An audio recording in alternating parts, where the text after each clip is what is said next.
Hello, hello. Welcome to the Five Talents Podcast. I'm your host, Abel Pacheco. I interview the top commercial real estate investors and industry experts so you can learn from their experiences. So if you're an investor, a high W-2 earner, or real estate or tech sales professional that wants to invest in real estate without having to manage properties or leave your day job, then this podcast is for you. Or if you're already investing in real estate, but you're doing it part-time and you want to become a full-time multifamily or full-time commercial real estate investor, this podcast is for you too. You're going to learn a ton. You will learn from real-life multifamily investors and other professionals in the industry. They're going to share their blueprints for success, and I'm super excited that you're here. So I hope you enjoy the show.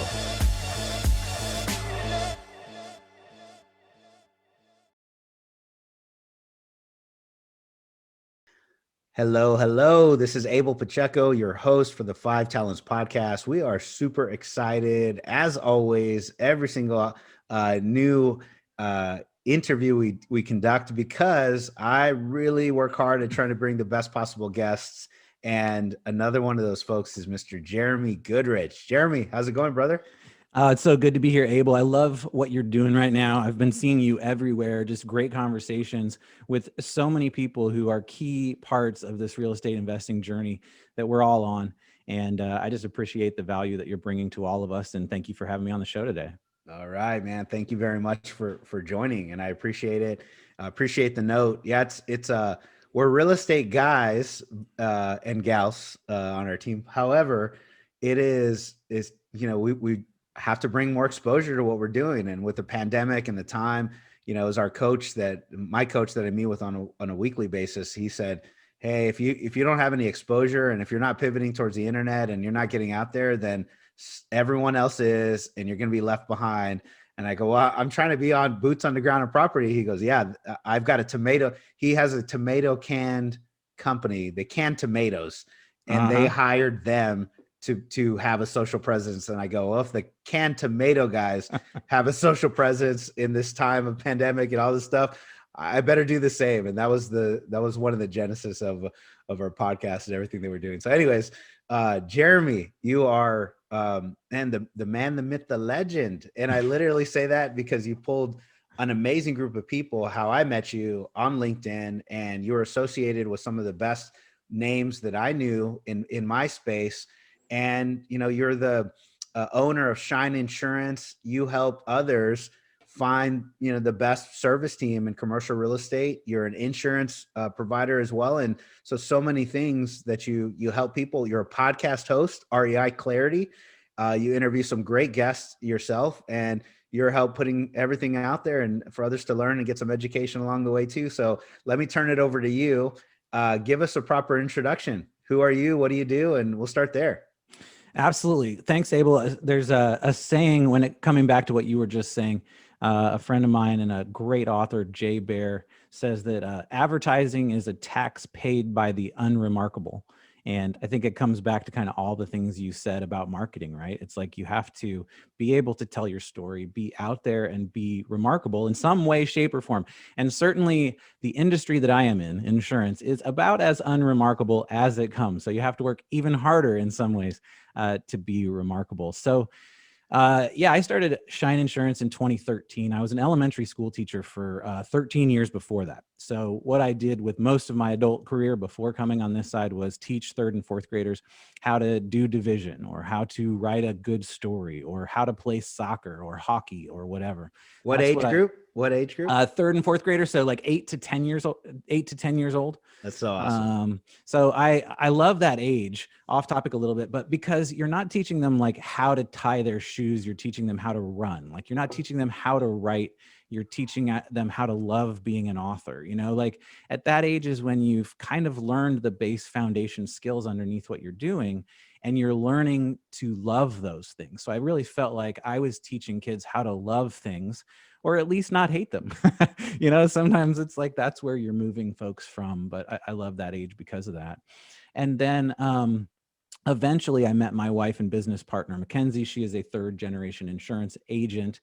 And we just decided that we wanted to try and do something different, drop what we were both doing and start our own insurance agency and really change the way people feel about insurance in our own little way as much as we could. So long story short, I really focused in on real estate from the very beginning. I started with homeowners and then moved into folks who were investing in real estate, mostly on the residential side. And now I am 100% focused on commercial real estate investors in multifamily, office, industrial, and retail. Man, that's awesome. Well, congratulations on being the entrepreneur, the owner, and then, moving from a teacher to what you're doing now. So before we get into too much of that goodness, I'm always curious on how people, move from one to the other. So did you always want to be a teacher when you were younger, or how did that happen? I think I did always want to be a teacher. I definitely didn't always want to be an insurance agent. Yeah, that's for sure. But but like I played sports a ton when I was a kid. I played soccer and baseball, and I was always kind of, next to the coach in that coaching space. So coaching was really the first experience I had around that. And then when I went to college, I actually wanted to be a weaver. I wanted to weave like on floor looms and stuff. And Wow. my dad was like, why don't you be an art teacher? And, like trying to have me get a degree that maybe he felt would have more value to my adult Yeah. life. And, Yeah. and so I went that direction and that fit me perfectly. And then becoming a teacher just made a ton of sense. And I still feel like I'm a teacher, obviously, with Yeah. the, large YouTube channel and some of the stuff that I'm doing. It's all about education. And in my case, I'm teaching people about something that they don't really want to learn about, but is incredibly important for the work that they're doing. Yeah. That's awesome, man. And did you, when you were younger, right? So I think I understand where your dad's like pushing you. Hey, maybe you should do this instead. But did you come out of college and then become a teacher right afterwards, or how did that work? Yeah, so I went to college to be a teacher, and then I came out of college, did an AmeriCorps program for a year, and then went right into teaching. I was an art Okay. teacher for the first 3 or 4 years, and then became that third and fourth grade teacher Okay. for the rest of that time. And I asked this, and I wanted to pause on it because Jeremy's not just an insurance like an agent. He's an owner of. He's an entrepreneur, right? So there's a big risk whenever you go and start something for yourself, and that risk came from, hey, I had a nice steady job, nice steady paycheck. You had summers off. You probably had a good quality of life, right? And Yeah. now you're like, oh shoot, I gotta go make sure the bills are paid. I gotta go make a create a new business for yourself. Was that like what was going through your mind as you made the leap? And was your wife on board? Was she not on board? Tell us about all the mindset that went into you taking a leap and starting your own business. Absolutely. And I think it's very similar to so many people thinking about moving into like full-time real estate investing, right? It's the exact same thing where you've got to give up some stability to gain a whole bunch of control, Mm-hmm. right? We were both, like my wife was the only woman in the room and everything she went to didn't have any control over situations, was sort of feeling like she wanted more control over the situation, wanted more freedom, wanted to be able to go out and do things the way she knew they should be done and the way she wanted them to be done. And I felt the same way. Did I love insurance? Was I like, yes, I want to leave teaching and go be an insurance agent because there's just, so much more powerful. No, that's not how I felt. I wanted to go be an entrepreneur. I wanted to own my own business. I wanted to have the freedom to go on vacation like I just did for 5 or 6 days and come back and have things running as they were. So yeah, we saved up some money and then we didn't make any money for a few years as we built this thing up from zero, as is the story of so many people going through the journey into entrepreneurship. And now in the last few years, we've really become more established, have a larger team. Now we're getting closer to 10 employees and it's starting to run like I want it to, but not necessarily with me running every single thing. And I think that's a really exciting thing to move into. And I think, Abel, you've experienced that in some ways, like what it looks like when folks are fulfilling your vision with you.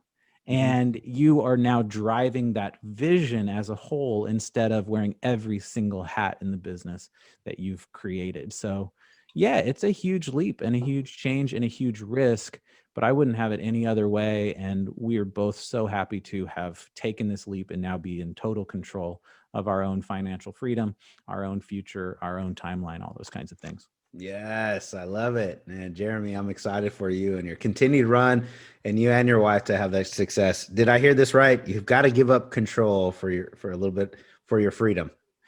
Yeah, you've got to give up stability, Stability. it's like you've got to give up some of that stability to get that freedom, unless you have some natural way to just jump from your day job to making a bunch of money. But most of the time, that's not the case. As we all know, I mean, there's lots of people on social media that'll tell you you can make millions of dollars in real estate tomorrow. But the reality is it's a building process. It's making that snowball get bigger and bigger and start rolling down the hill faster and faster.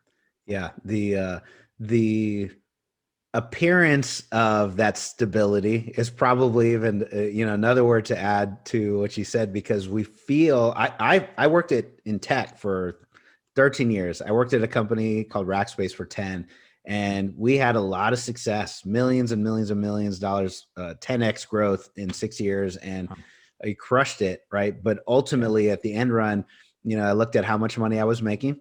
I'm sure the company saw that as well. And they were like, hey, Abel, you've done great, but it's probably time for somebody else to kind of come in and do that thing. And I thought I had this, long, steady job for the next 20 years, and I was going to retire there.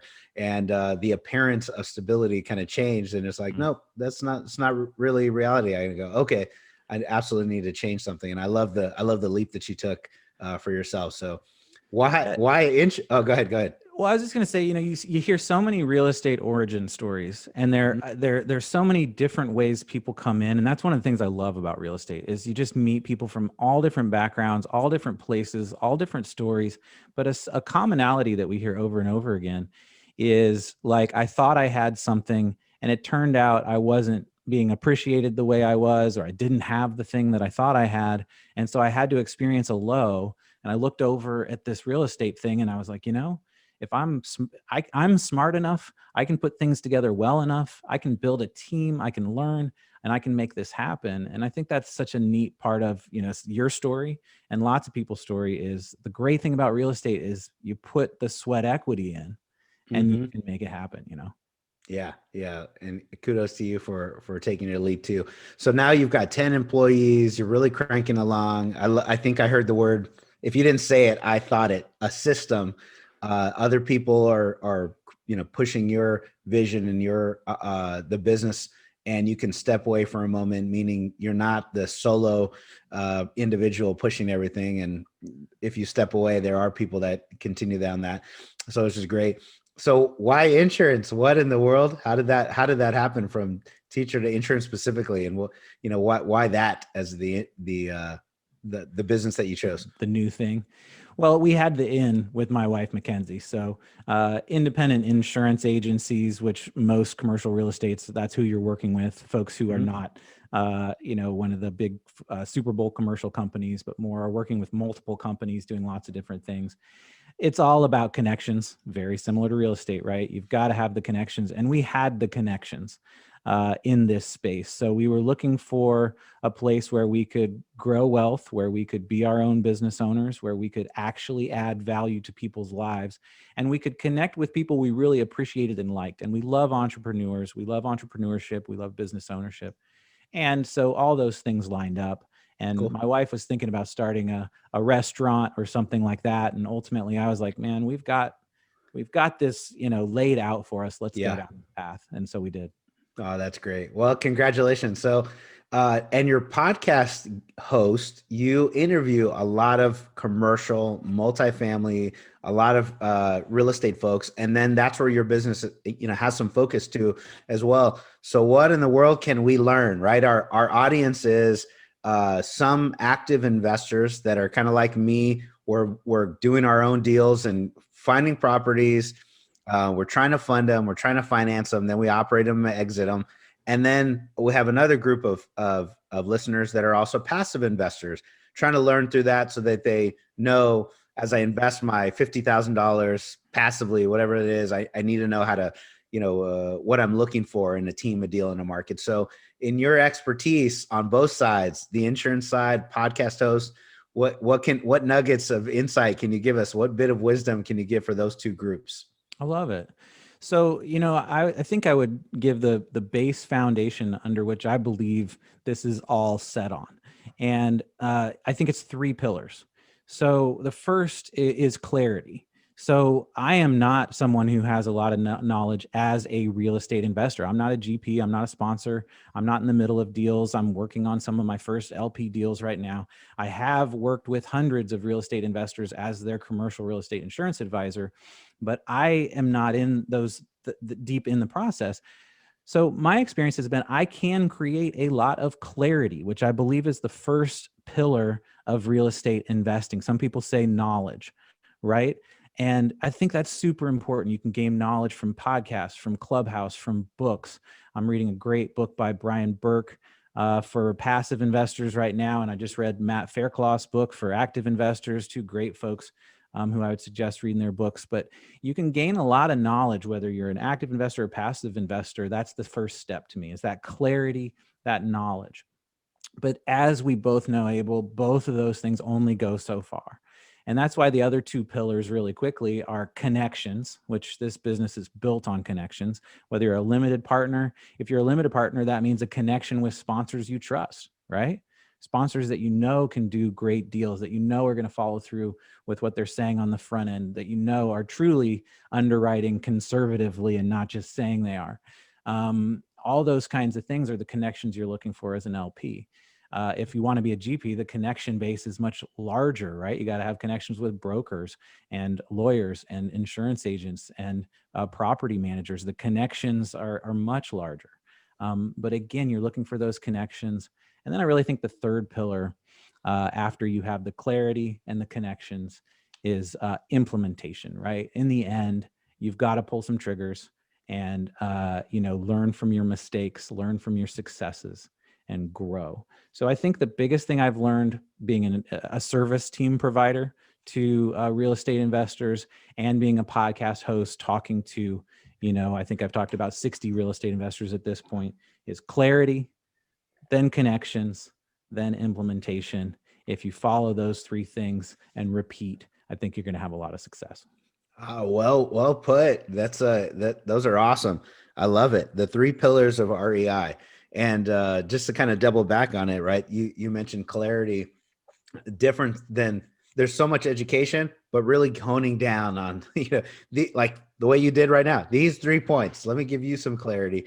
I like Brian Burke and Fairclough. We had both of them on our show as guests. So if you're listening, Brian Burke is a $1 billion. He has $1 billion portfolio, and he has a book called Hands Off Investor, I believe. And I think it was him and Bigger Pockets kind of, did that one. And then his COO, which is Forrest Corral, I was able to interview him as well. He was on our podcast. And then Matt Fairclough is big on Bigger Pockets as well, and now in multifamily space.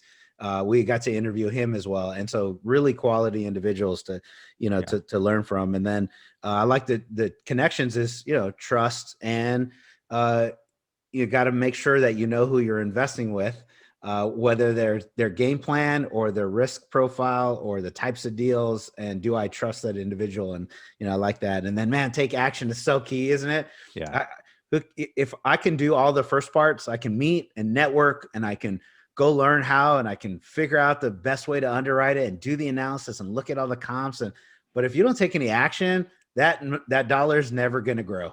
Yeah. In fact, it's probably shrinking because of inflation and all the other things. Yeah. And it's like, man, I got to move. I think we're all good at education, and maybe that's not true, because there are some people who are just really good at action and maybe not as good at learning, and there's pros and cons of both of those things. I guess I should just speak for myself. I know I'm really good at education. I'm good at learning. I'm good at coming to understand a topic clearly, but that implementation is hard, Yeah. The way I heard it described, my coach that I meet with, he was asking me, well, what have you done? Tell me what you've done in the last 12 years when we first started meeting. And I laid it all out, and he goes, wow. He goes, you know what I think of? I think of the OODA loop model, or OODA loop model. It's OODA. You observe, you orient, you decide, and you act. And the reason it's a loop model is because everyone with eyes can see this is what's going on. You observe, orient yourself, say, oh, okay, people are making money with real estate, they're investing $1, it becomes 2 over some period of time. Then the decision becomes into, hey, I want to go do that. Well, if everyone can see, then there's, 70 or 80% or whatever the numbers are can orient themselves. A smaller percentage, maybe 20 or 30% decide, but then the action part of the A is like 2 to 3% of people can make the action and go do it as it relates to maybe investing. So you've got to grind down to that last A, because if you do all the front part and never pull the trigger, the investing side never changes. Yeah. Yeah, and there's a piece that neither of us in either of us our breakdowns here said, and I think is almost as important. And I don't know what the right word is for this one, but then it's like analyze. So both of us described getting all the way up to that point of taking action, but then the action is what teaches us how to take the next action. And anybody who's an entrepreneur or a decision maker in any way knows that first action, that first draft in essence of the thing you're going to do is never as good as the second one. Now you can refine it, and then you can refine it a third time and a fourth time. And those folks, the Grant Cardones and the folk like that who really have it down because they have refined. First they acted, right? And then they refined, and then they refined, and then they build standard operating procedures so someone else can do the thing that they refined. And now the team is growing, and the money is growing, and the opportunities are growing, and the community is growing. And all of that is because you took that first action, but then you learned from that action and rinsed and repeated. And I think that's another thing we struggle with, right? 100%, man. I agree.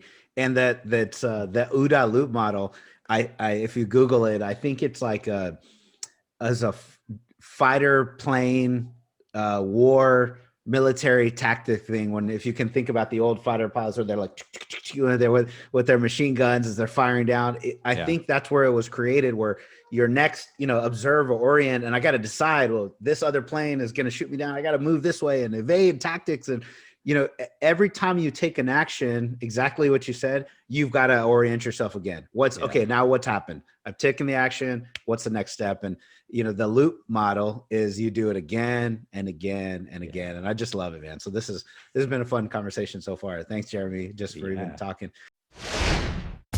Hello. You're listening to the 5 Talents Podcast. I'm your host, Abel Pacheco. If you're enjoying this podcast, then I know you're serious about achieving financial freedom. Are you ready to create your own path through multifamily investing for yourself and your family? Then I know you're going to appreciate our Investor's Guide to Multifamily Investing. It's titled Tackling Commercial Real Estate the Easy Way. We use this guide to invest ourselves in $93 million worth of real estate. So we're going to show you the basic mechanics of multifamily syndications and how to evaluate your next passive investment opportunity. So the best part, if you subscribe to our podcast now, leave us a review and a rating. I'm going to give you a free copy of our ebook. So please take a moment to do that now. Once you've done that, go to 5tcre.com/ebook, 5tcre.com/ebook. Make sure to let us know you left a review, and we're going to send you a free copy. So thank you so much for subscribing to the 5 Talents Podcast. We really appreciate it.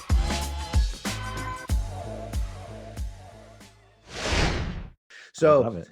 Okay, so commercial real estate, we're trying to figure out, the best way to do these deals. One of those line items, as we're refining our actions, is this insurance. And insurance is, per unit price, and my line item. And, I always just kind of think about it that way. But man, if I'm buying a deal in Houston versus San Antonio, I've got to think about different insurance costs. And one's closer to the coast, one's not. If I'm in a low-lying water area, I got another one. What age, what vintage? Tell us, give me a couple of nuggets as an insurance, expert, and me, a commercial real estate investor. Like, how do I make sure that I'm getting the most quality for the best price in what you do? I love it. So I think there's one thing, if we don't have any more conversation about insurance, this one thing is the most important piece. And that is simply and it kind of comes back to what we were talking about before a little bit, is like find the insurance advisor that you trust in the same way you would trust your property manager, in the same way you trust your lawyer, in the same way you trust some of your other key members, in the same way you trust your general partners. Mm-hmm. Like, find the person who you trust to help you with this, because I'll answer all of the questions about the details you just described. But in the end, just like so many other things in this business, every answer and every scenario depends on the situation. And that's why going back to the person who you can bounce that off is so key. And I think that a lot of times we think, and I see this all the time, I just dealt with a deal recently that we closed yesterday. I was the insurance advisor on the deal. And, they were going about it with like bringing in 5 or 6 different insurance advisors, kind of working everybody against each other. And it just really creates a mess. In fact, 2 days before closing, came in, I was at $113,000 for, I think it's like a 250 unit property or something like that, somewhere around $400 a square foot. Comes in 2 days before closing and I have another quote for $100,000, and I talked it through with this person. We ended up working together and connecting, and it's going to be a great relationship, and I'm excited.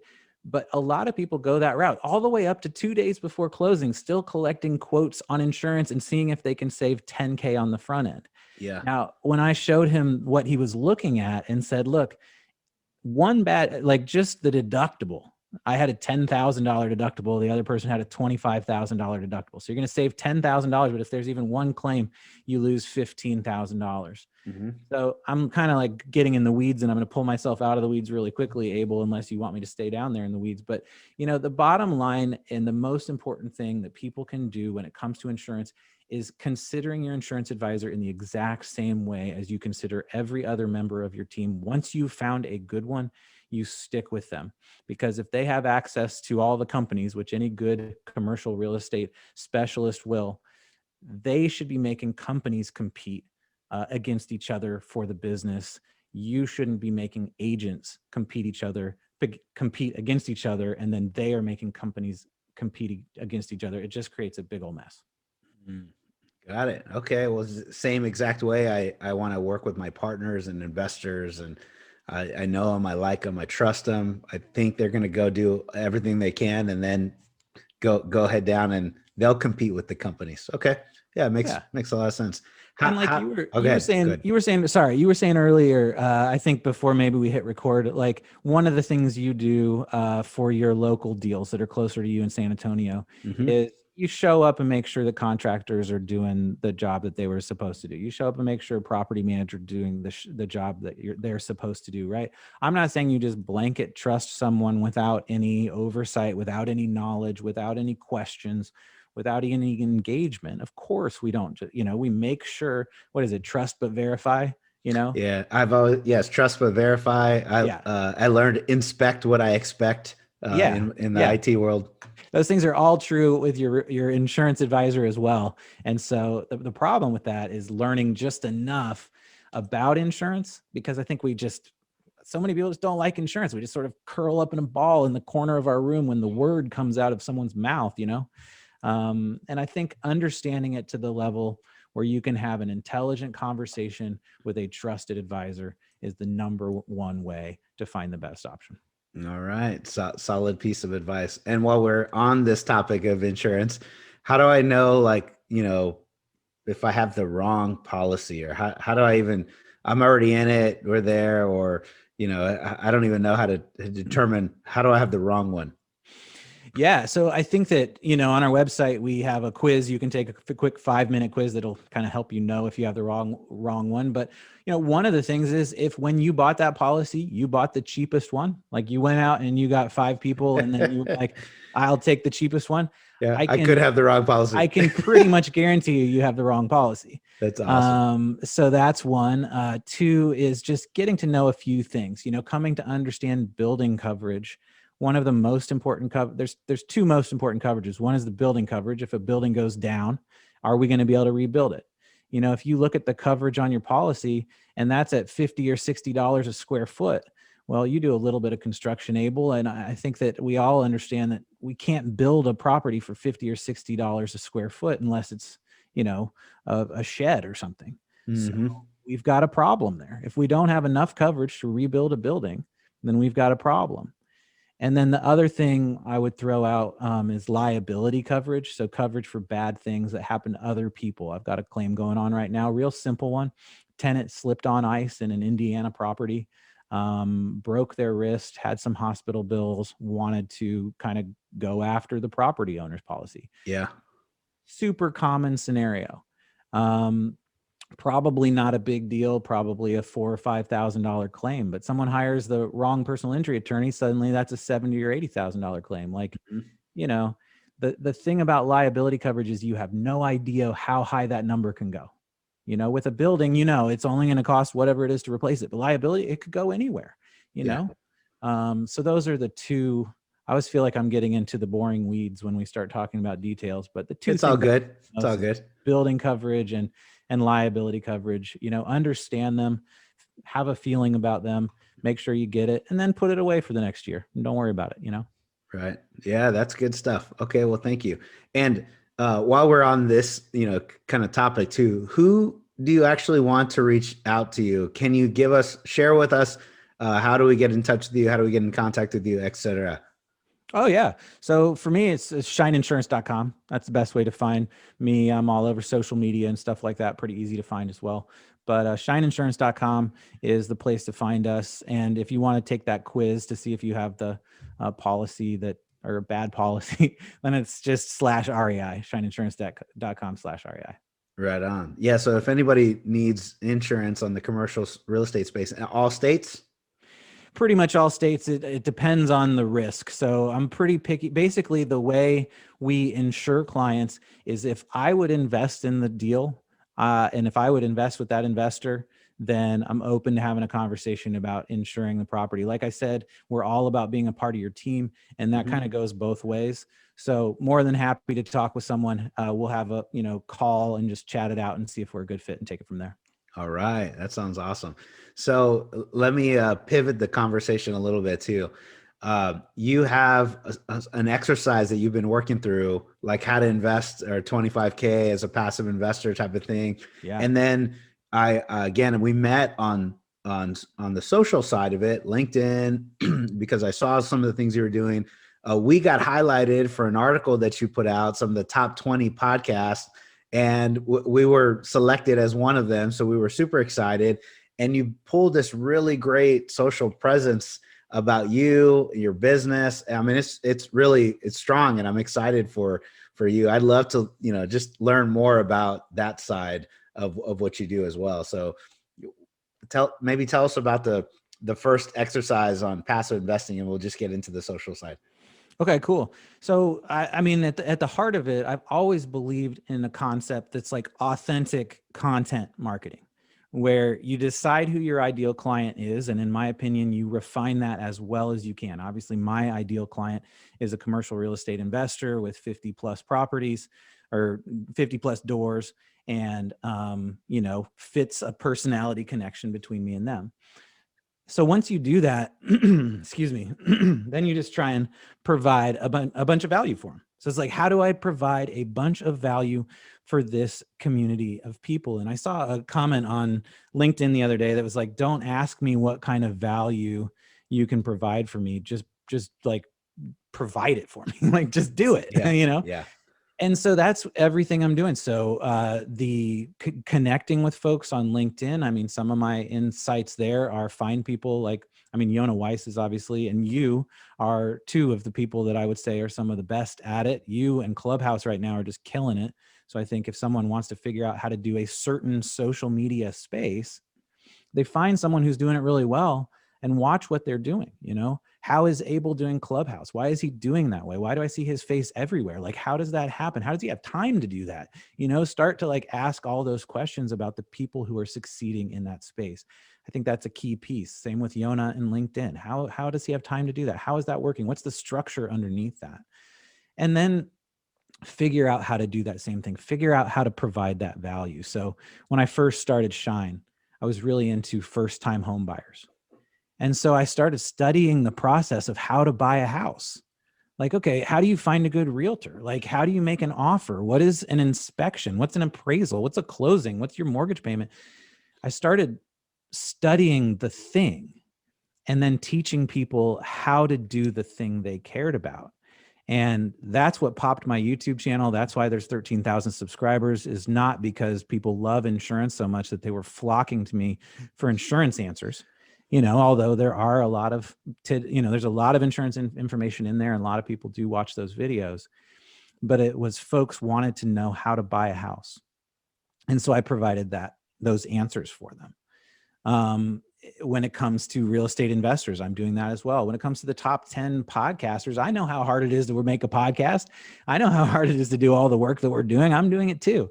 So to be able to look at people and say, hey, yeah, every time I look at a top 10 list, it's the same podcasts. And those are great podcasts. And I listen to those podcasts too. But what about everyone who's coming up and putting a bunch of energy into it and seeing growth? And folks should be listening to them too. And so that's how I found you, and how I found other people who were podcasting, was just to put that out in my social media spaces and say, hey, who are you listening to that's awesome, but isn't on a top 10 list, and providing that value to people. And then finally, to get back to what you asked me to start with, the 25K series on my podcast, where I invest $25,000 of my own money into some real estate The only rule is that I can only invest $25,000, and it has to be in one deal. And so I'm going through that process right now for all those LP investors, because I'm in the same position where I'm like, well, how do I know? Like, what asset class should I choose? What market should I choose? How do I know the right sponsor or person doing the deal? Or is that even the direction I want to go? Like, how does the money work? How do I get money back? When do I, all those questions, right? That's what people are asking. And so that's what I'm trying to answer. And, so that is my convoluted, all over the place, very spaghetti-like social media strategy, is to focus on an ideal client, try and figure out how to provide them value, and then do that the best I can. I love it. No, that's good, Jeremy. That's awesome. I don't have 13,000 subscribers on my YouTube. There's like 50. So Well, I'm obviously doing YouTube wrong. Well, And I only have 100 people following me on Clubhouse, and I'm sure I don't know what you have, but it's just like the places you figure out. We all figure out yeah, our own places. So, yeah. Probably following your strategy at this point on Clubhouse would be smart, and not following mine on YouTube. Maybe try and figure mine Flip out. flop it. And, Yeah. That's awesome. I like the way you put it though, is you're looking around, seeing who's performing, studying the underlying infrastructure. Yeah, because people do say, oh, I see your face everywhere. How are you doing that? And I go, well, it's definitely not me. There's a podcast team. We have an Instagram team. I have someone who helps me on LinkedIn and Facebook. And there is my time, effort, and energy that goes into everything. However, they're helping me, really distribute it and publish it out. So all the things. And I like the way you put it, as you're studying that. And then for the people you're trying to serve or provide value, just provide the value. Here is the value. Don't ask me what it is. If you studied something long enough, then you can show somebody, the inner workings of it, or how it kind of comes together. We wrote a book on our website too. It's 5tcre.com/education. Our book is there. And that book was essentially how I invested into $93 million of real estate passively. So that was my journey of the passive investing side of it. And I talk about active and passive. And I think it was because I had done it. I started as a passive investor before I started as a general partner. And yeah, it was easier to provide that value. Here it is. If you're interested, check it out. And you provide value long enough, you start to have a following and people that kind of know, like, and trust you. And then, they start to engage with you, like you're saying, is really providing them enough value. That's awesome, man. So your approach to that, what was your goal for all of the social part of it? Was it exposure, bring more clients? Just put me in the mind of Jeremy for a moment on your social presence. It's a really good question. I mean, I guess, the bottom line is always to grow your business. But I think that I struggle with meaning a lot when it comes like insurance. As much as I feel connected with it, as much as I understand the value of it, as Mhm. much as I even understand that insurance levels the playing field for a lot of people. Without insurance, the only real estate investors would be the top 1% of moneymakers, because they were the only ones with enough money to take the risk investing in real estate. So I love insurance, but I do struggle sometimes with meaning. And okay, what on top of this, how am I making more meaning out of my life and my work and the hours I spend? And for some reason, and maybe I can dissect this a little bit, but the value that I provide by helping people buy a house or helping people move into real estate investing who weren't there before just feels much more meaningful than a lot of other things I could be doing, or certainly feels much more meaningful than creating ads trying to sell insurance or Yeah. trying to Yeah. Yeah. talk people in to be my client, So I think that there's an element that we're all looking for, which is meaning in the work that we do. And I just, I feel like when people make comments on my YouTube videos that are like, man, I was so confused on this topic. I spent 10 minutes with you, and now I really feel like I understand how to move forward.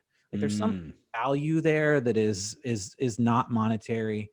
I'm sure there is some monetization of that or whatever, but like it doesn't feel monetary. It just feels really good, and I love that.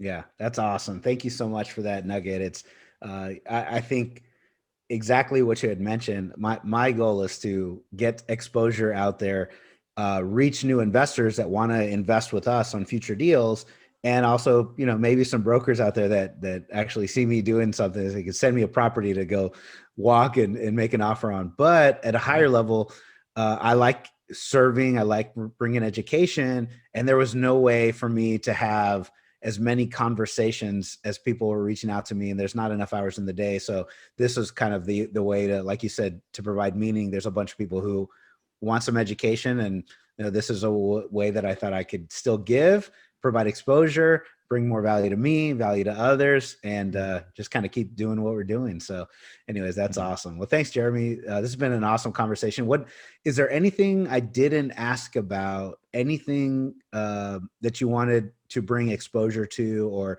just leave our audience with anything we didn't cover today? No, I don't think so. I mean, I think that, when it comes to commercial real estate and real estate in general, on the insurance side, just finding the person who can truly explain things to you in a way that makes sense. If you walk away from your conversations with your insurance advisor more confused than you were when you went in, or don't feel like you got a straight answer, which happens all the time, then you've got the wrong insurance advisor. If you're jumping in with someone who's just trying to show you a cheap price and doesn't want to explain what's actually in the policy, you've got the wrong advisor. Find someone else. There are great insurance advisors out there. Go find one, and don't stop until you do, just like any other element of what you do. And then when it comes to social media and stuff like that, I think we all, especially folks who have had a little bit of success, make it sound really easy. And just like everything else, it's not easy. It's repetition, it's consistency, it's building standard operating procedures and workflows, and then as you grow, being able to hand simple things off to other people. This is how everyone succeeds in their business. This is the basic premise of so many different philosophies, from the 4-hour work week thing to everything else, is do what you're doing, write it down, start having more and more people involved in it. And that's how you find success. So those are my last thoughts, Abel, for what that's worth. It was really great, Jeremy. Thank you very much. I've had an awesome time. One of the most engaging insurance discussions that I've had in a while. So thank you very much. Well, yeah. I don't know how hard that is to do, but no problem. It was awesome. Well, if you all need help on that side, you know where to reach out to Jeremy, and we'll have his contact information in the show notes as well. And so ping him, and he'll provide some value, as he's already done through this conversation. And again, my name is Abel Pacheco. I'm your host for the 5 Talents podcast. Go to our podcast, subscribe, rate, and review, leave us a written review. And we appreciate all the support. We'll hopefully see you on our next show. Thanks, Jeremy. It's great to be here. Thanks, Abel. Thank you for listening to this episode of the 5 Talents podcast with your host, myself, Abel Pacheco. Each week, we're going to bring you interviews from industry experts and commercial real estate investors who followed their dreams and achieved massive success. Before you leave, let me ask you a few questions. Did you enjoy this episode? Did you learn something valuable? Was your mind stretched to what's possible and what you can achieve? Do you want other experts just like the one you heard today? If you answered yes to any or all of those questions, then please take a moment to subscribe to the 5 Talents podcast, give us a 5-star rating, and most importantly, leave us a written review. Tell us what you liked, tell us your favorite guest, give us any feedback. I'm excited to learn and improve so you can get a more valuable show. So thank you again for subscribing to the 5 Talents podcast.